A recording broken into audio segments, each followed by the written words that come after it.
गांव छोटा था, शांत, एक अंधेरे जंगल के किनारे बसा हुआ। ऐसा लगता था जैसे वह अपनी सांसें रोक कर बैठा हो। गांव वाले नेक थे, उनके चेहरे पुरानी लकड़ी जैसे स्याह।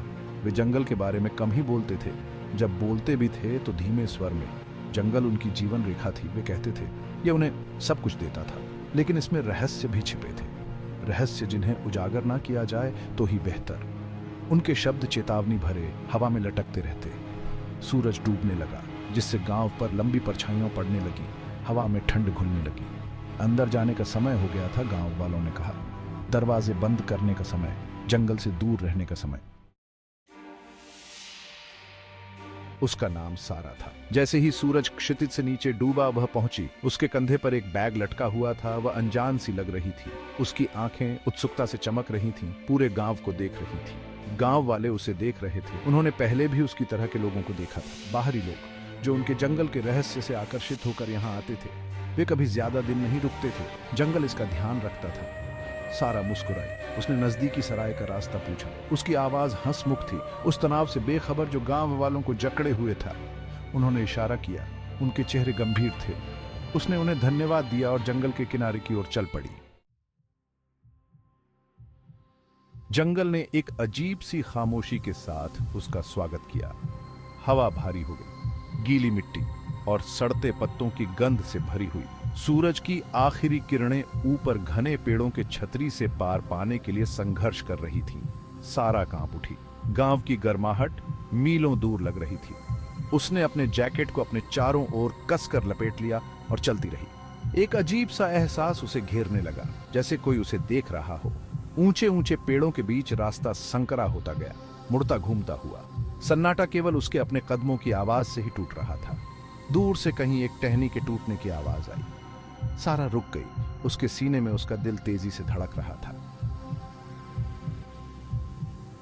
उसके चारों ओर परछाइयां गहरी होने लगीं।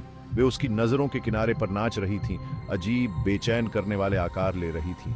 हवा और ठंडी हो गई। ऊपर पत्तों को हिलाते हुए हवा के एक झोंके ने सरसराहट की, जो धीमी आवाजों जैसी लग रही थी। सारा ने सुनने के लिए कान फड़फड़ाए। फुसफुसाहट हर जगह से आ रही थी और कहीं से भी नहीं। वे उसका नाम पुकार रहे थे। उनकी आवाजें ठंडी और अपरिचित थीं। डर उसके दिमाग के किनारों पर चढ़ता जा रहा था। वह वापस मुड़ना चाहती थी, गांव की सुरक्षा में वापस दौड़ना चाहती थी, लेकिन कुछ उसे वहीं जड़वत खड़े रहने पर मजबूर कर रहा था। आगे क्या है ये देखने की एक अजीब सी इच्छा, फुसफुसाहट के स्रोत को खोजने की। और फिर उसने उसे देखा, एक आकृति, आसपास की परछाइयों से भी गहरी, रास्ते के बीच में जमती हुई। यह उसकी ओर बढ़ रहा था, तरल और खामोश। जैसे जैसे यह करीब आता गया, वह इसके रूप को पहचानने लगी। लंबा और दुबला पतला, लंबे फैले हुए अंगों वाला। यह उसके सामने आकर रुक गया। उसका चेहरा अंधेरे में छिपा हुआ था। फुसफुसाहट बंद हो गई। उसकी जगह एक दमनकारी सन्नाटा छा गया। सारा उस आकृति को देखती रही। उसकी सांस उसके गले में अटक गई। डर उसे अपनी चपेट में लेने वाला था। फिर वह बोला।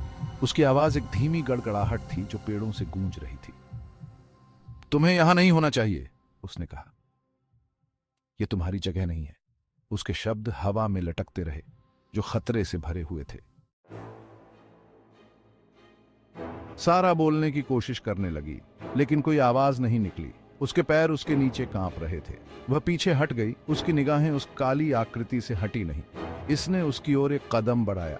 उसके चारों ओर की परछाइयां ऐसे लग रही थीं जैसे वे लिख रही हों और धड़क रही हों। वह मुड़ी और भागी। शाखाओं ने उसके चेहरे पर कोड़े मारे, उसके कपड़े फाड़ डाले, लेकिन वह नहीं रुकी।